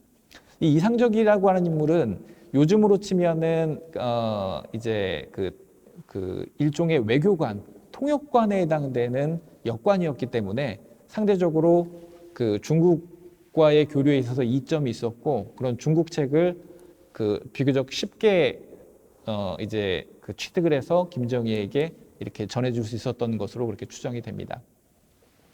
자, 이제 어쨌든 이 추사 김정희 같은 경우에는 그런 이상적을 굉장히 고마워했습니다. 이제 뭐 다른 어느 때보다도 다른 사람들이 본인을 돌봐주지 않을 때 그렇게 굉장히 잘 본인을 챙겨주니까 추사 김정희 입장에서는 그 어느 때보다도 고마움을 당연히 느꼈을 거로 생각이 됩니다. 바로 이 세안도라고 하는 그림은 추사 김정희가 그런 자신의 고마움을 담아서 이상적에게 주었었던 그런 그림이었습니다. 그래서 이 그림 우측 상단을 보시면은 세한도라고 하는 제목이 쓰여져 있고, 이제 우선시상 완당이라고 하는 글씨가 쓰여 있습니다. 자, 이 우선이라고 하는 것은 이상적의 호입니다. 그래서 그 우선이 감상하시게라고 하는 그런 의미를 지니고 있는 것이죠. 자, 그래서 이제 그러면 이제 이 그림에 어떤 의미가 담겨 있는지 좀 살펴보면, 일단 세안도라고 하는 제목을 좀 보게 되면 이 그림은 이제 유교의 성인인 공자의 저술인 논어의 한 내용과 관련이 있습니다. 논어의 내용 가운데는 이런 내용이 있습니다. 겨울이 되어서야 소나무와 잣나무가 시들지 않는다는 것을 안다라고 하는 내용이 있는데, 바로 이 구절의 원문이 세한으로 시작합니다. 해세자의 찰한자, 그러니까 이제 결국에는 겨울이 되어서야, 추위가 도래해서야라고 하는 그런 의미를 가지고 있는 것이죠. 이제 결국에는 겨울이 돼야만이 상록수가 시들지 않는다는 것을 안다라고 하는 이제 그런 의미를 지니고 있는데, 이거는 식물을 언급하고 있는 것이긴 하지만 사실은 식물에 빗대서 사람의 인성을 이야기하는 것이죠. 그래서 이제 굉장히 이 겨울, 추위라고 하는 것이 사람으로 치면은 어떤 어려움, 고난을 의미하는 것이고, 그런 고난과 어려움 속에서도 상록수처럼 변치 않는 그 사람의 면모, 꿋꿋함을 이야기해 주는 그런 구절이라고 볼 수가 있습니다. 그래서 이제 바로 추사 김정희가 본인이 어려운 상황이 됐음에도 불구하고 변함없이 자기에게 잘하는 이상적의 그런 모습이 바로 이런 소나무와 잣나무 같은 상록수와 같다라고 하는 의미에서 그려준 이제 그림이라고 볼 수가 있는 것이죠. 그래서 그러고 보면 이 그림은 굉장히 지적인 그림이라고 하는 것을 알 수가 있습니다. 자, 그리고 이제 이 그림의 표현 방식을 보시면은 역시 이 그림 같은 경우에도 여백을 하얗게 비웠습니다. 그리고 색을 전혀 쓰지 않고 먹만을 이용해서 그린 그림입니다. 그 어떤 그림보다도 굉장히 여백이 많고 간결한 그런 그림인데요. 보는 사람에 따라서는 뭐 이게 그림이냐, 그런 어떤 언급을 하실 수도 있고, 또 뭐 완성도가 떨어진다라고 볼 수도 있지만은, 사실 이제 이 그림 같은 경우에는 굉장히 이 추사 김정희의 어떤 고도의 조형력과 또 그런 고도의 필력이 반영된 그런 그림으로 볼 수가 있습니다. 자, 그림을 일단 보시게 되면 그림 가운데에는 그 가옥이 하나가 그려져 있고요. 좌우로 이제 잣나무와 소나무가 이제 그려져 있는 모습을 살펴볼 수가 있습니다. 자, 굉장히 간결한 것 같긴 하지만 그림을 자세히 이제 들여다보면 이 소나무를 그린 필치를 보면 굉장히 잘 단련된 그런 붓끝에 의해서 이런 그려진 이런 선과 형태들이 굉장히 잘 살아있는 그런 모습을 볼 수가 있습니다.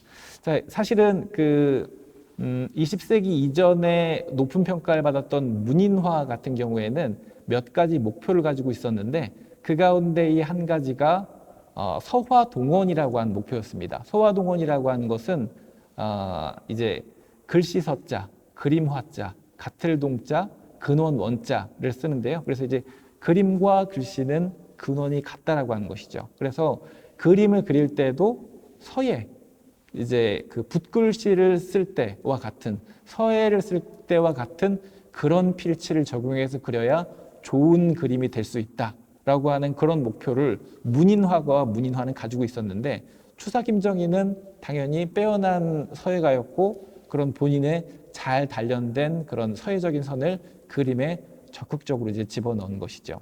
그래서 굉장히 그런 그 잘 단련된 붓끝을 이용해서 붓과 또 종이의 질감이 충분히 잘 살아날 수 있도록 이 나무와 가옥을 이제 그린 그런 모습을 살펴보실 수가 있습니다.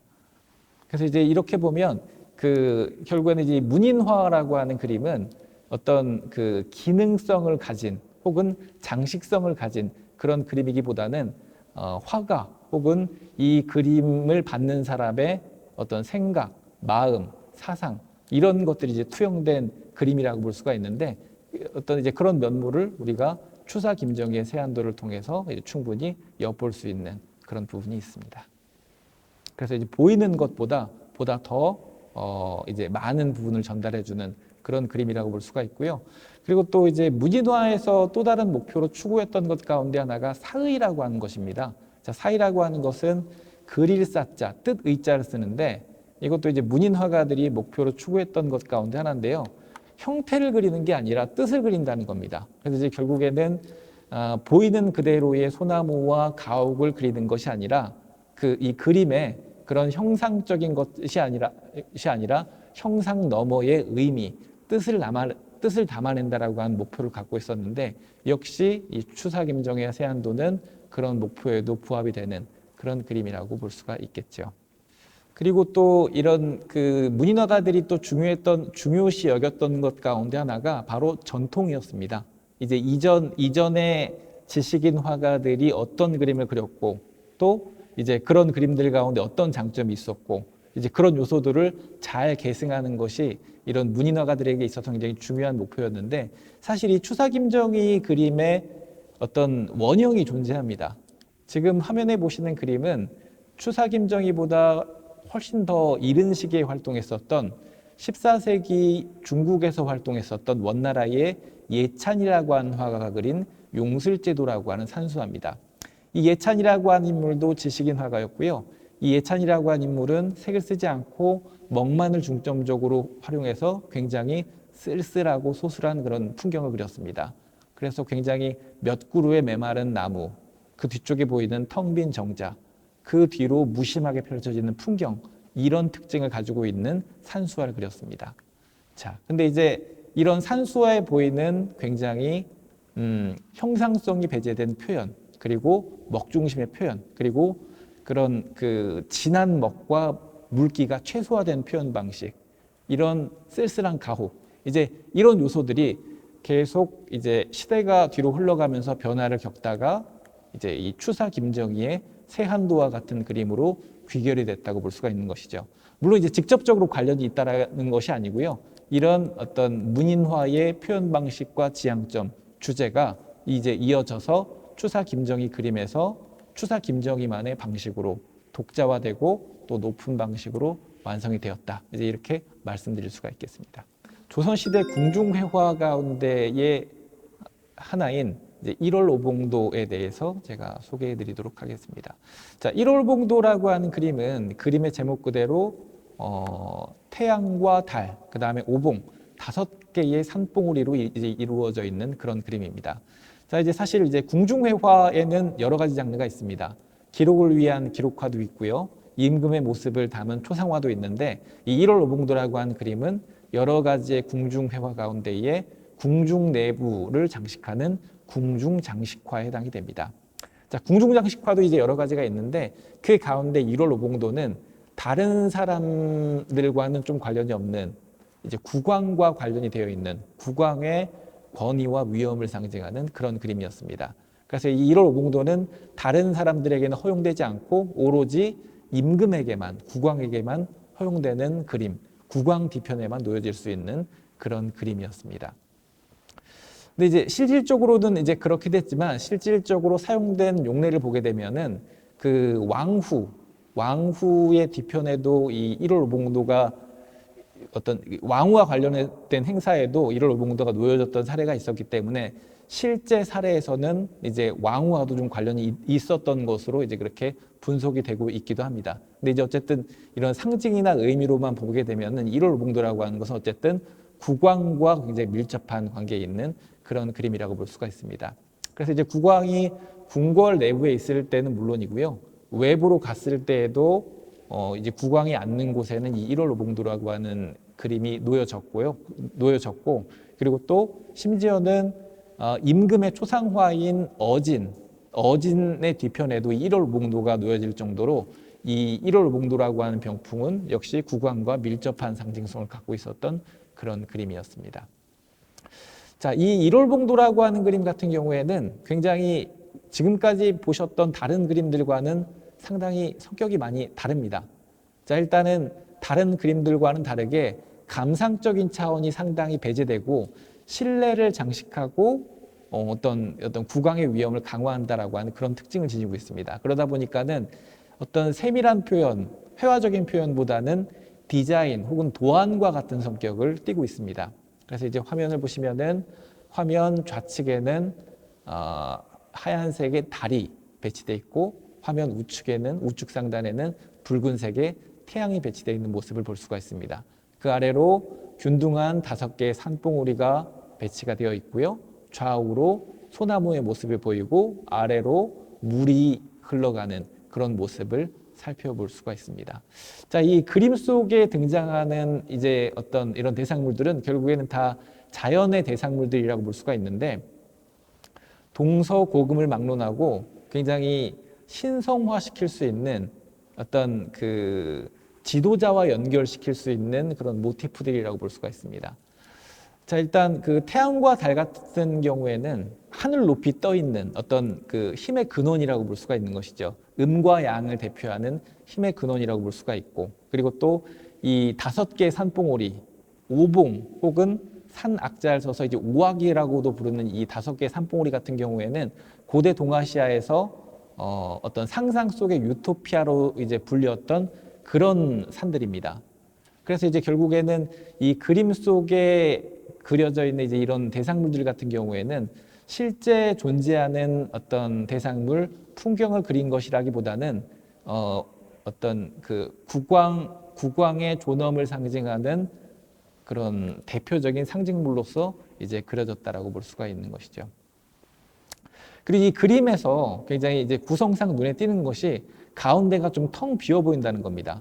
이건 이제 결국에는 이게 요게 이 그림 자체로서 완성이 됐다고 볼 수가 없고 국왕이 이 가운데 앉았을 때 비로소 완성이 된다라고 하는 어떤 이제 그런 측면을 반영하고 있다고 볼 수가 있습니다.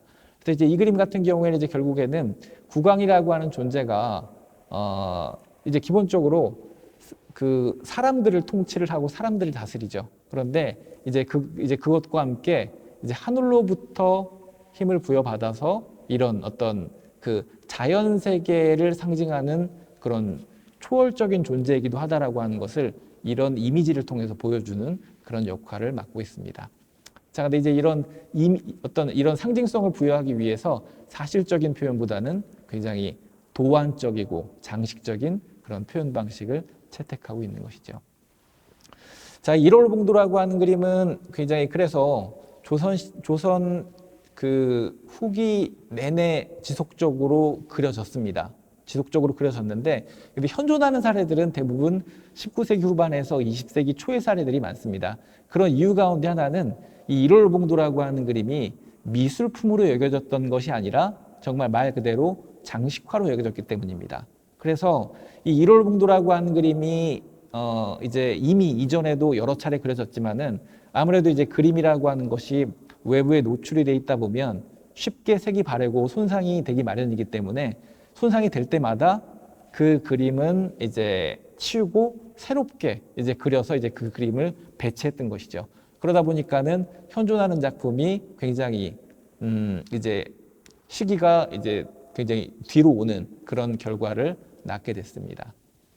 자, 그리고 이 1월 오봉도 같은 경우에는 이 화가의 이름이 적혀 있지 않습니다. 1월 오봉도는 당연히 궁중화가인 화원들이 맡아서 이제 그렸습니다.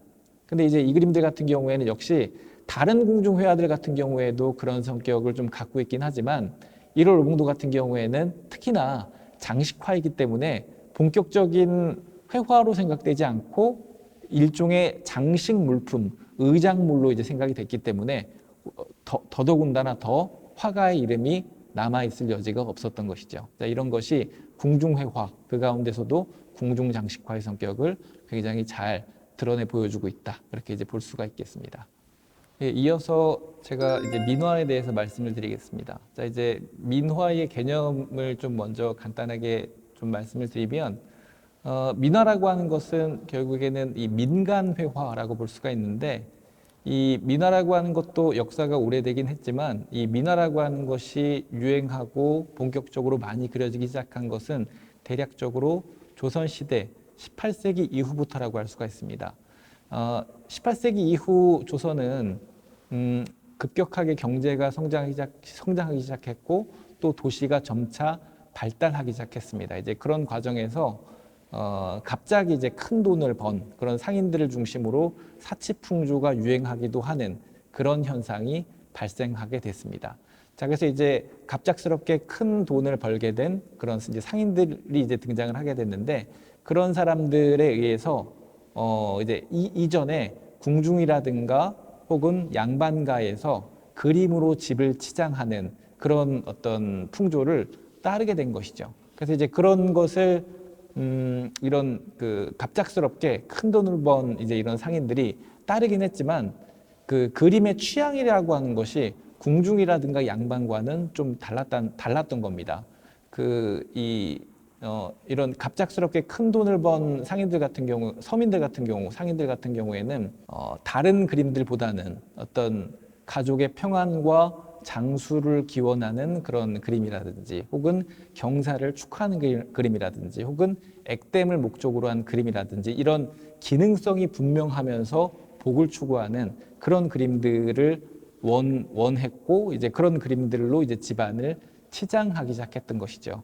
자, 그래서 이제 이런 그림 치장이 그 당시에 이제 너무 심하고 사치스럽다고 해서 사회 문제로 이제 거론될 정도로 이 민화라고 하는 게 조선 후기부터 굉장히 실질적으로 많이 그려졌던 것으로 기록에 전해지고 있습니다. 그리고 이제 이런 것이 점점점 더 이제 이 치장 풍조가 조선 말기를 지나면서 더욱더 확대가 돼서 서민층 전반으로 이렇게 확대된 그런 측면이 있었습니다.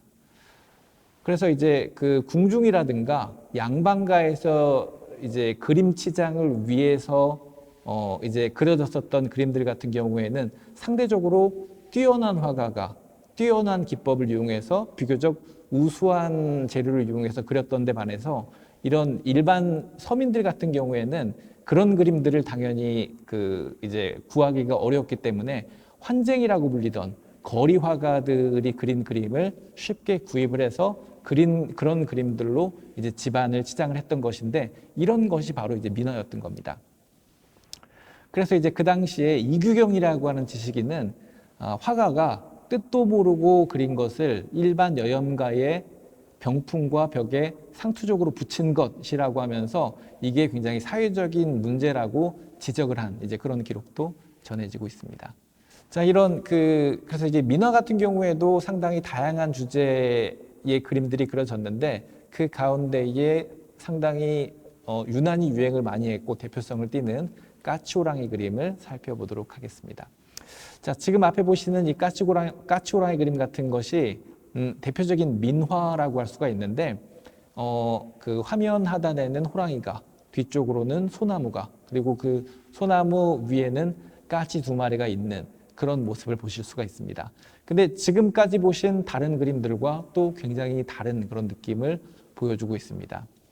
굉장히 그 크기의 비례, 그 다음에 형태, 이런 어떤 그런 상식의 틀을 다 좀 넘어선 그런 모습을 보여주고 있는데요. 그래서 약간 만화 같기도 하고 도안 같기도 한 그런 모습을 보여주고 있습니다.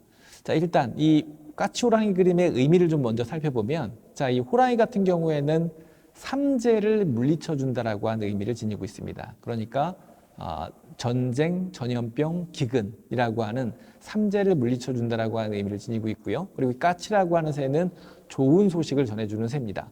그러다 보니까는 굉장히 다 좋은 의미를 지니고 있는 까치와 호랑이를 한 화면에 융합한 굉장히 복스러운 그런 그림이 되는 것이죠. 이 외에도 소나무, 그 다음에 그 화면 뒤편에 보이는 해, 이런 것들도 다 장수와 연결될 수 있는 상징성을 갖고 있는 대상물들입니다. 자, 이제 그렇게 보면 상서롭고 복된 대상물들만 화면 안에 다 조합을 한 그런 굉장히 좋은 그런 그림인 것이죠. 이런 그림들이 민화로서 이제 서민들 사이에서 굉장히 유행을 했던 것이죠. 자, 근데 아무래도 이 까치호랑이 그림을 그렸던 화가는 말씀드린 것처럼 충분히 훈련된 그런 화가가 아니라 환쟁이라고 불렸던 거리의 화가였습니다. 이제 그러다 보니까는 아무래도 기존의 어떤 그런 호랑이라든가 소나무, 까치를 그리는 어떤 패턴화된 그런 표현 방식으로부터 자유로울 수 있는 측면이 있고요. 근데 그러다 보니까는 이 화면상 굉장히 실제 호랑이, 까치, 소나무의 모습과는 거리가 멀어지기도 하고, 그러다 보니까 오히려 좀 도안화되고 크기 비례도 맞지 않고 그런 모습을 보여줘서 사실성과는 거리가 있지만 화면의 의외성과 재미, 흥미로움을 더해준다라고 하는 측면에서는 또 장점을 좀 더 가지고 있는 것이죠. 그리고 또 이제 그러다 보니까 이 거리의 화가인 환쟁이라고 하는 화가들 같은 경우에는 부족한 테크닉을 만회하고 화면의 장식성을 좀 더 강조하기 위해서 변형적인 측면을 좀 더 이렇게 과도하게 화면에 담아내기도 했습니다. 현재 전해지는 이 까치호랑이 그림을 비롯한 여러 가지 민화에 보이는 시각적인 특징들은 다 그러한 결과물이라고 볼 수가 있는 것이죠. 더더군다나 이 까치호랑이 그림 같은 경우에는 특히나 문배라고 하는 용도로 많이 활용이 됐습니다. 자, 이 문배라고 하는 것은 다른 곳이 아니라 그 집의 대문에 붙이는 그림이었습니다. 집의 대문에 붙임으로써 굉장히 재난을 막아주고 또 좋은 소식이 오기를 바라는 그런 이제 용도의 문배 그림이었습니다. 그래서 이제 이런 문배 그림 같은 경우에는 아무래도 야외에 붙이는 그림이고 또 그 대문에 붙이는 그림이다 보니까는 상당히 오래 갈 수가 없었어요. 그래서 이제 이 까치호랑이 그림 같은 경우에는 붙였다가 손상이 되면은 떼서 버리고 새로 구입해서 붙이고 이제 이런 양상이 거듭됐던 것이죠. 그래서 이제 앞에 말씀드렸던 1월 오봉도와 마찬가지로 이제 그런 이유 때문에 이 민화라고 하는 그림도 오랜 세월 이제 그려져 오긴 했지만은 현존하는 작품은 19세기 주로 19세기 후반, 20세기 초 이제 이런 시대에 이제 그림이 좀 많이 남게 된 그런 결과를 초래하게 됐습니다. 그리고 그 호랑이 그림 같은 경우에는 이 당시에 조선시대 당시에 일본 사람들에게도 굉장히 효능이 좋다라고 이제 이렇게 소문이 나서 그 부산에 있는 동네 외관을 통해서 일본인들에 의해서도 굉장히 인기리에 좀 팔려갔었던 그런 그림으로 알려져 있습니다. 예, 지금까지 한국 전통 미술품 가운데에 회화 8점을 자세히 좀 이렇게 말씀을 드렸습니다. 그래서 이제 고대 회화를 대표하는 무용총 수렵도, 그리고 조선 초기의 관념산수화를 대표하는 안견의 몽유도원도, 그리고 초상화를 대표하는 윤두서의 자화상, 그리고 실경산수화의 정수라고 할 수 있는 겸재정선의 인왕제색도, 또 풍속화를 대표하는 단원풍속도첩, 그리고 문인화를 대표하는 추사김정희의 세안도, 궁중회화를 대변하는 일월오봉도, 또 민화를 대표하는 까치호랑이 그림까지 총 8점을 제가 소개해 드렸습니다. 네, 지금까지 말씀드린 이 8점의 그림을 오늘 말씀드린 그런 내용을 염두에 두시고 보신다면 훨씬 더 즐거운 감상을 하실 수 있으리라고 생각합니다. 네, 그러면 들어주셔서 감사하고요. 여기서 마치도록 하겠습니다. 감사합니다.